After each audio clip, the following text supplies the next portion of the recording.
Morning, doctor. Good morning. May I come in? Please come in. உட்காருங்க. Doctor, என்னோட wife Meera பைத்தியம், இந்த திருமண வாழ்க்கைக்கு தகுதி இல்லாதவ அப்படிங்கிற சர்டிஃபிகேட் எழுதிட்டீங்களா? அதில் அந்த திருமண வாழ்க்கைக்கு தகுதியற்றவள் அப்படிங்கிறத மட்டும் அண்டர்லைன் பண்ணி கொடுங்க போதும். உங்க ஆர்வத்தை பார்த்தா என்கிட்ட சர்டிபிகேட் வாங்கிட்டு நேரா போய் கோர்ட்ல சப்மிட் பண்ணிவிடுங்க போல இருக்கு. ஆமாம் டாக்டர், முதல்ல அந்த பேமாலத்தை தலை முழுகணும். மிஸ்டர் விஸ்வநாதன், ரொம்ப எக்ஸைட் ஆகாதீங்க.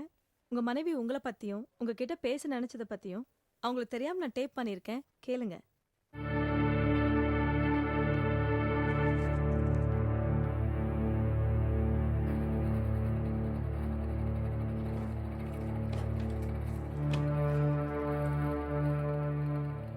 விஸ்வநாதா, சேப்பா லட்சணமா பிறந்தேனே தவிர வேற நான் என்ன பாவம் பண்ணேன்?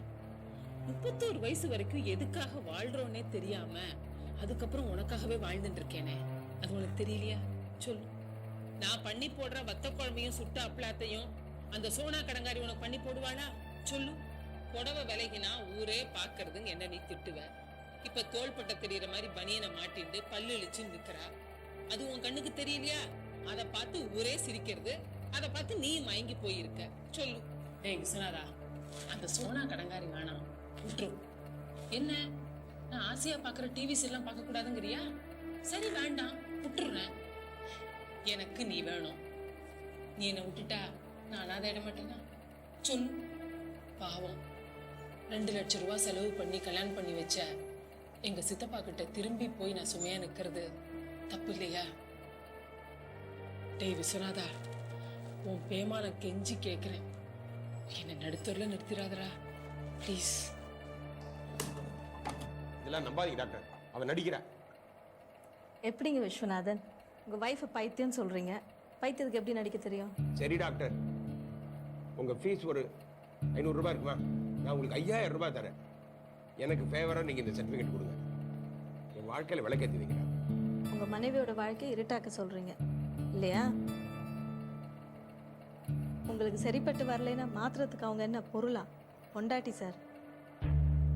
உங்க சுகதுக்கங்களை பகிர்ந்துகிட்ட பொண்டாட்டி, டிவியை பர்ண மேல போட்டப்ப கூட பொறுத்துக்கிட்ட பொண்டாட்டி, உங்க ஃப்ரெண்ட்ஸ் வரும்போது அலங்கோலமா நிக்க வச்சு வேடிக்கை பார்த்தீங்கல்ல, அதை பொறுத்துக்கிட்ட பொண்டாட்டி. அவளை நீங்க படுத்தின பாட்டுக்கு அவ தான் சார் டைவர்ஸுக்கு போகணும், ஆனா அவ உங்களோட வாழணும்னு ஆசைப்படுறா. மனைவி அமைவதெல்லாம் இறைவன் கொடுத்த வரம். இறைவன் உங்களுக்கு மிக சிறந்த வரல கொடுத்திருக்கார். மிஸ்டர் விஸ்வநாதன், நாளைக்கு நீங்க மீராவை இழந்தா பாதிக்கப்பட போறது மீரா இல்ல, நீங்க தான். இதுதான் என் கவுன்சிலிங்கோட கன்க்ளூஷன். வேணும்னா இதை நான் எழுதி தரேன், வாங்கிட்டு போங்க.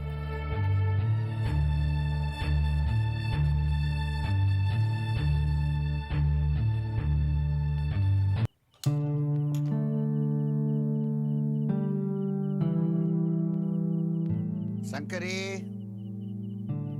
அண்ணா இன்னும் சாப்பிட வரலையா? எனக்காக வெயிட் பண்ண வேண்டான்னு ஃபோன் பண்ணிட்டாரு.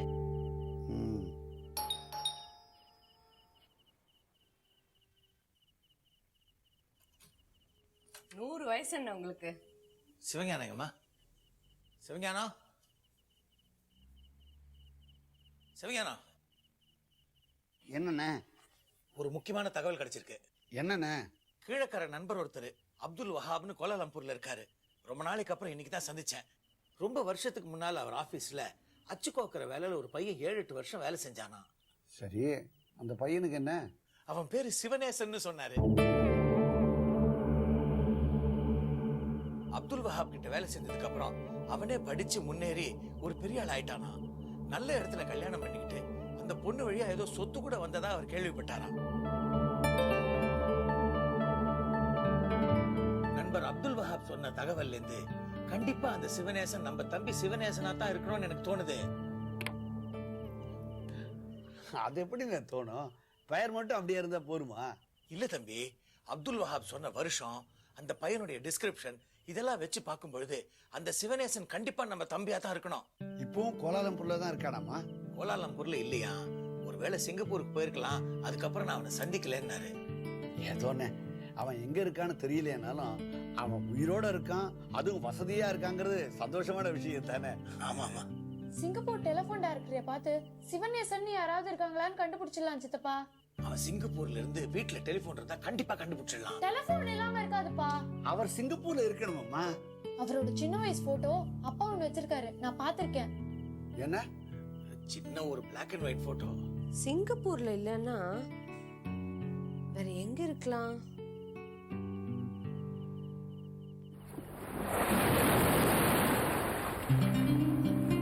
சிவனேசா, டாடி, மெதுவா போடா. ஒரு நாள் ஜாப் பண்ணும்போது இப்படி மூச்சு வாங்குறது உனக்கு? பீச் மணல்ல ஜாக் பண்ண முடியலடா.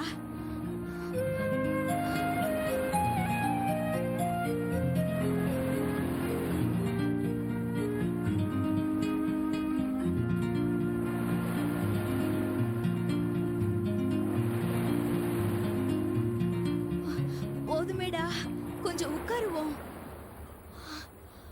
அப்படி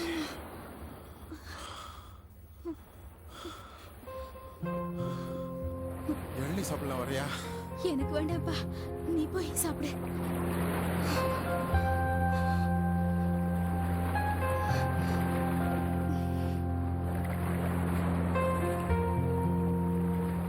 நான் கொஞ்சம் தண்ணில அலைஞ்சிட்டு வரேன்.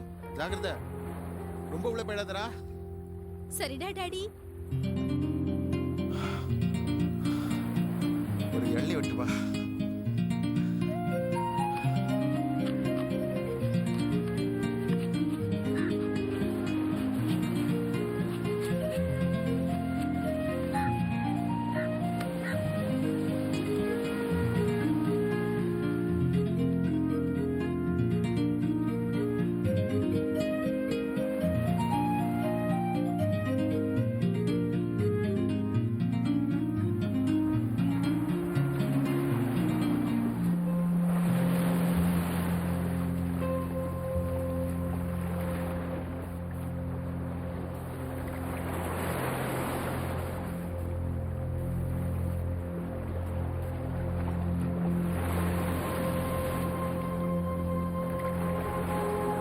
எங்கம்மா?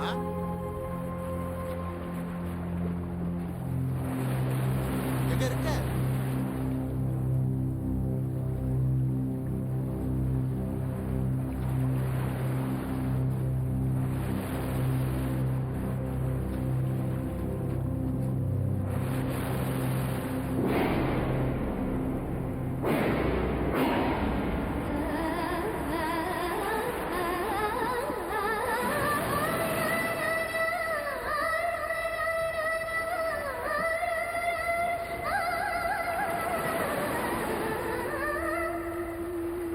சஹானா!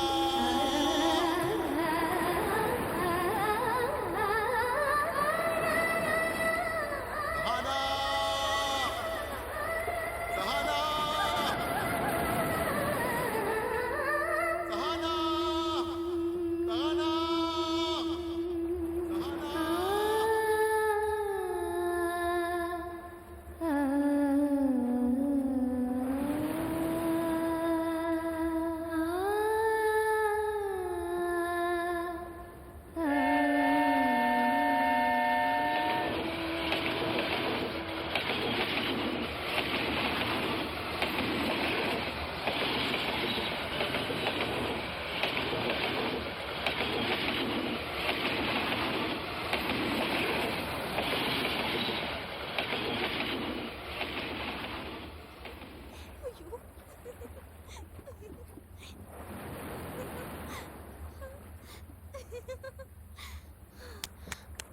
ராஸ்கல், உன்னை என்ன பண்ற பாரு.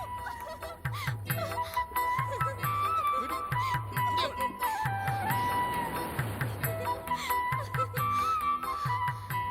நல்லா பழி வாங்கிட்டேன் பாத்தியா? ராஸ்கல், கதி கலங்கி போயிட்டேனா?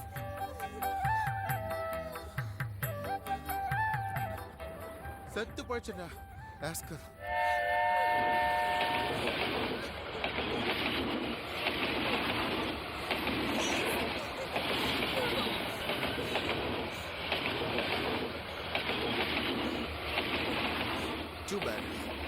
பேட். வீட்டுக்கு போலாம். ஆபீஸ்க்கு நேரமாச்சு. டாடி, கண்டிக்கு போற வழியில அனாதை அடிப்பட்ட யானைக்கெல்லாம் ஒரு ஆர்ஃபனேஜ் இருக்கே, பாத்திருக்கியா? நேத்து தான் டாடி நான் பார்த்தேன். ஆ,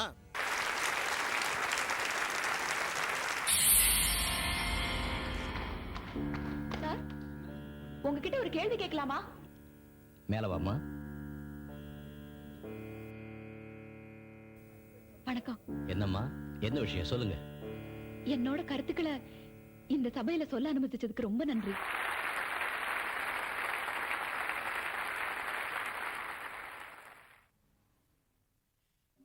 இசை ரசிக பெருமக்களுக்கு என்னோட வணக்கம். ஒரு நல்ல கச்சேரிக்கு நடுவில் நான் மைக்கு பிடிச்சி பேசுறதுக்கு என்ன மன்னிக்கணும். இது நம்ம சபாவுடைய 30வது ஆண்டு விழா இன்னைக்கு ஜேகேபி கச்சேரியோட முடிவடைய போகுது. நன்றி சொல்ல வேண்டியவங்களுக்கு நன்றி சொல்லிதானே ஆகணும். ஜேகேபி மங்களம் பாடிட்டாருன்னா அப்புறம் நீங்க யாரும் இங்க இருக்க மாட்டீங்க, பஸ்ஸை பிடிக்க ஓடிடுவீங்க. அதனால தான் நானே முந்திக்கிட்டேன். முக்கியமா உங்க மாதிரியே நானும்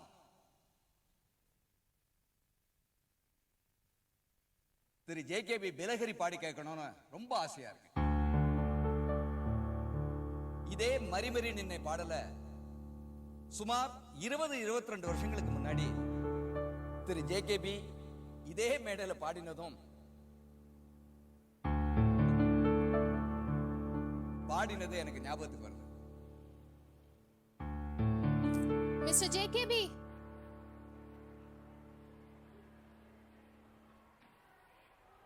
உங்ககிட்ட ஒரு கேள்வி கேட்கலாமா?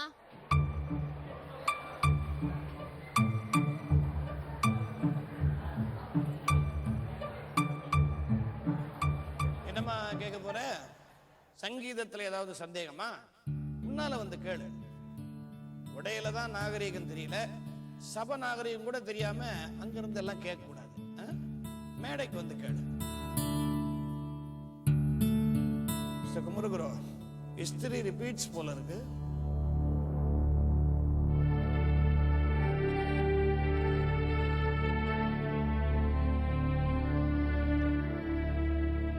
என்னம்மா சொல்லு.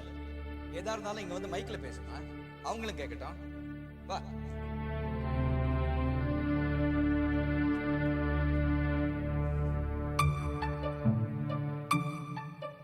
பச்சைக்கர சேப்புக்கர வேஷ்டி மஸ்லின் ஜுப்பா தான் ஃபேஷன், ஸ்லீவ்லெஸ்ஸும் ஜீன்ஸும் ஃபேஷன் இல்லைன்னு கண்டுபிடிச்சு சொன்னதுக்கு ரொம்ப thanks. No no no no, தேவையில்லாத விஷயங்களா எதுக்கா பேசுற? உனக்கு என்ன வேணும்? ஏன் சார், எவ்வளவு நாள் தான் இந்த தரநன தரநன சரிகம பதனி பாடிட்டே இருப்பீங்க? உங்களுக்கே போர் அடிக்கல?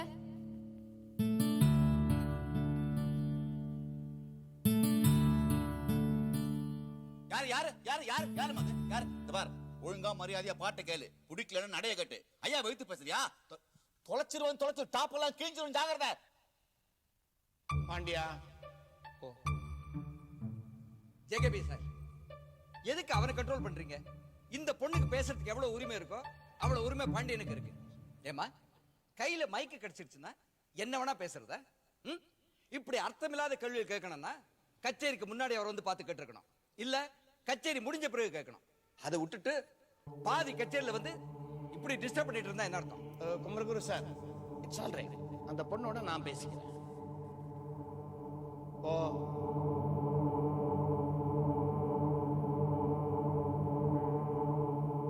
குமரகுரு சார், நீங்க அமைதியா போய் உட்காருங்க. நான் என்னம்மா, இப்ப நீ உருப்படியா என்ன சொல்ல வர அத சொல்லு. இன்னைக்கு உலகத்துக்கு தகுந்த மாதிரி ஏன் சார் உங்களை மாத்திக்க மாட்டேங்கிறீங்க? 19வது நூற்றாண்டுல என்ன பாடினீங்களோ அதுவே 21ஆம் நூற்றாண்டுல பாடிட்டு இருக்கீங்க. என்னம்மா பண்ண சொல்ற? 19ஆம் நூற்றாண்டுல பாடின கல்யாணி ராகம் 21ஆம் நூற்றாண்டுலயும் கல்யாணியாவே தானே இருக்கு. காலம் மாறினாலும் ராகம் மாறுறது இல்லையே. ஜீவன் ஜீவனாத்தான் இருக்கும், அதை மாத்த முடியாது. ஏன் அர்ச்சமாவே திரும்ப திரும்ப அறுக்கிறீங்க? இந்த பாருமா, கல் தோன்றி மண் தோன்றா காலம் தொட்டு முன் தோன்றிய மூத்த தமிழ் குடின்னு தமிழுக்கு சொல்லுவாங்க. அதே மாதிரிதான் கர்நாடக சங்கீதமும் தென்னகத்து பொக்கிஷம். பல நூற்றாண்டுகளா அழியாத, அழிக்க முடியாத ஐஸ்வர்யமா இருக்கு. புரிஞ்சுக்கோ.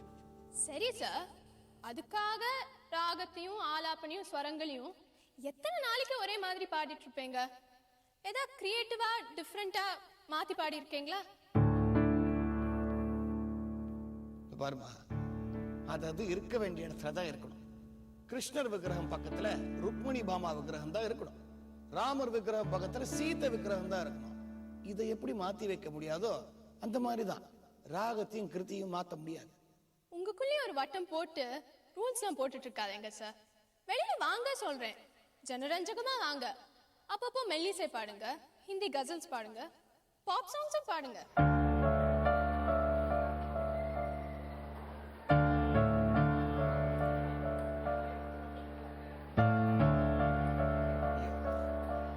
எனக்கு அதெல்லாம் வராதுமா. வேணும்னா நீ ஒரு பாப் சாங் பாடு, நான் கேட்கறேன்.